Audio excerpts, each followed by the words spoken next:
1.49, it asks us to calculate the density of this gas, and it shows a picture of a flask that's empty.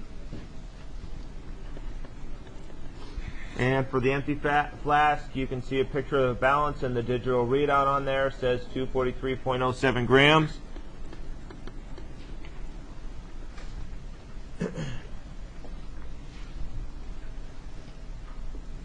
It gives us the volume of the flask at 111.5 milliliters.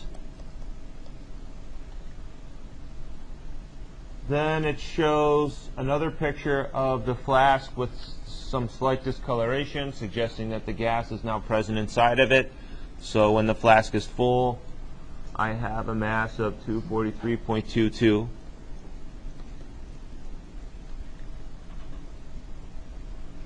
So if I want the density of the gas, I want just the mass of the gas over the volume of the gas. So if I have a container with gas and a container empty, if I want to know just the mass of the gas part of that, I would subtract those two to get the difference. So the mass of the gas is going to be the total minus the mass of the empty flask. So when I subtract that, I'll get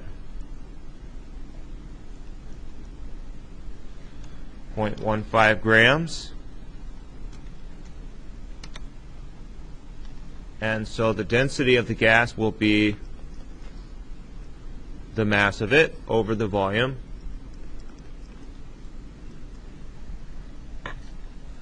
Most densities are reported in grams per milliliter. If you want to leave it in grams per milliliter, that's totally fine. If it said grams per liter, you'd have to do a conversion to convert the milliliters to liters using the metric table. So at this point, though, I've got 2 sig figs here. So that's going to limit my answer. So when I plug that in my calculator, 0.15 divided by 111.5, I get 0.0013 grams per milliliter. Right, again, these zeros here are to the left of the first non-zero digits, so they're not considered significant. So I take the 2 digits that are to the right of that as my first 2 significant figures. So I've got 2 sig figs. If you were to convert that to grams per liter, you would get 1.3.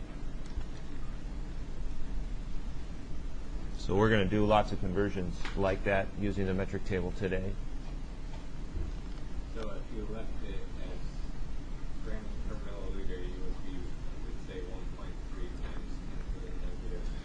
Yeah, so the way I've written it, 0.0013 grams per milliliter is the correct number of sig figs. It's the correct number.